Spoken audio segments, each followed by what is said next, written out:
Good afternoon, I'm Becky Jenner, President of Rett Syndrome Europe, a voluntary role, but I also work for Rett UK and I'm mum to Rosie, who's 28 and has Rett syndrome. It's great to be here. I hope you're finding the conference really helpful. You heard before the break from Francois about how patient advocates can be involved in the regulatory organisations, which is going to become an increasingly important piece of work as gene therapies and drug treatments advance. But you need to have families and strong advocates to engage in this process, so I'll talk a little now about that aspect. The time is now in respect of getting our houses in order, with new therapies and treatments on the horizon. We need to be ready to engage with the EMA and the funders in each country so they know about Rett syndrome. And as the treatments are approved elsewhere, we will then be well placed to make our case about the need, the impact they will have, and how many people are likely to benefit. Knowing how many people with Rett are in your community is important for several reasons. For the families, first and foremost, of course, it's about connection, information, advice and support. Then ensuring all those that can benefit from any treatment are going to be contactable. But for the pharma and gene therapy companies, it's about viability of running a clinical trial. Are there Rett centres with experienced clinicians who can run a trial? Is there an infrastructure, a patient organisation that can assist in disseminating information, recruiting patients? Are they in contact with enough people to make the trial feasible? All these things are important. For the EMA and funders, they will want to understand what the impact of Rett is, how a treatment could make a difference, how much of a difference, and for how many people. It's also important to have a confirmed MECP2 genetic test to know the particular mutation the person has. You need to know this for any trial, but it's very possible that there will be treatments that target particular mutations. We also need to be able to show the full spectrum of Rett and find more males. It's highly likely that males with Rett remain the most undiagnosed group and therefore could be missing out on potential treatments, therapies and support. All of these families, though, have powerful stories to share, and the regulatory authorities need to hear them.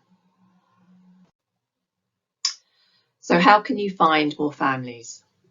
Social media is an obvious one, and using hashtags helps, but not everyone, of course, is on social media, especially families of older people with Rett, who are also potentially amongst some of the numbers of the undiagnosed people in some countries where information about Rett syndrome is only more recently being shared.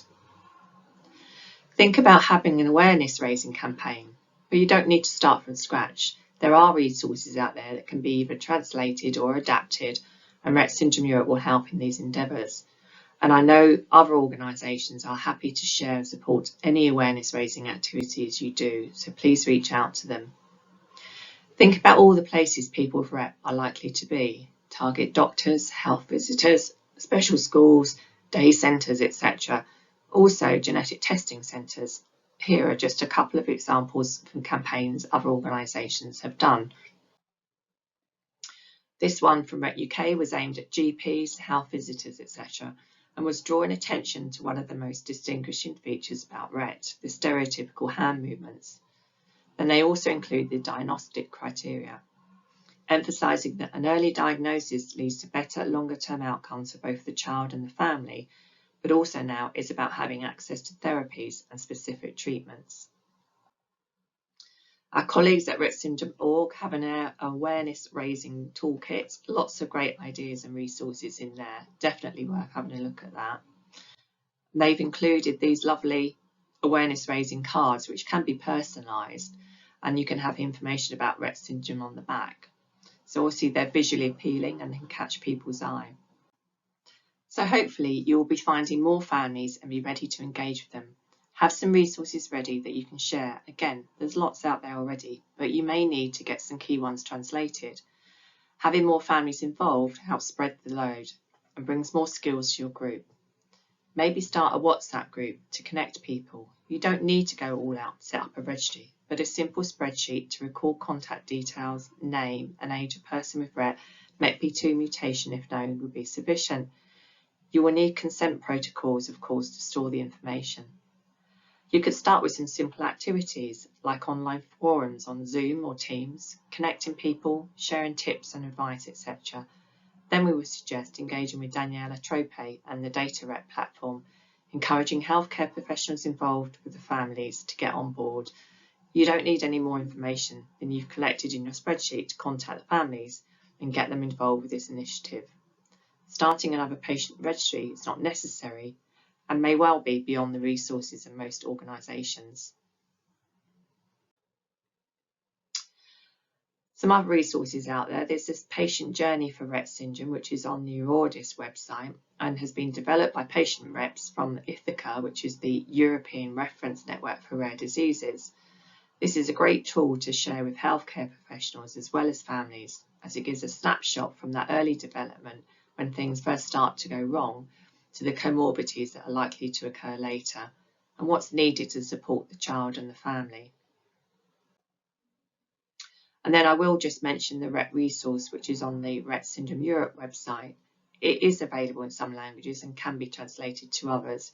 Please get in contact should you wish to do that. We're also offering the opportunity for other countries to have access to the platform that we've used to do the translated subtitles on all the presentations in this conference. So again, please contact me if you're interested in finding out more about that. And there's just a few key organisations I would suggest are worth engaging with that can help you developing resources, but also providing training and support for patient advocates. So the Global Rett Leaders Forum meets quarterly online. That's organised by Page News at rettsyndrome.org.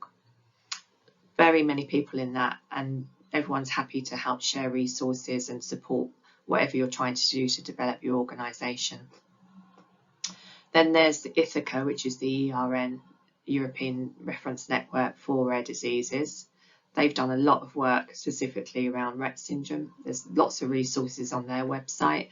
And then also Eurordis, we heard from Francois earlier, training and support for patient advocates. So please do look up those organisations.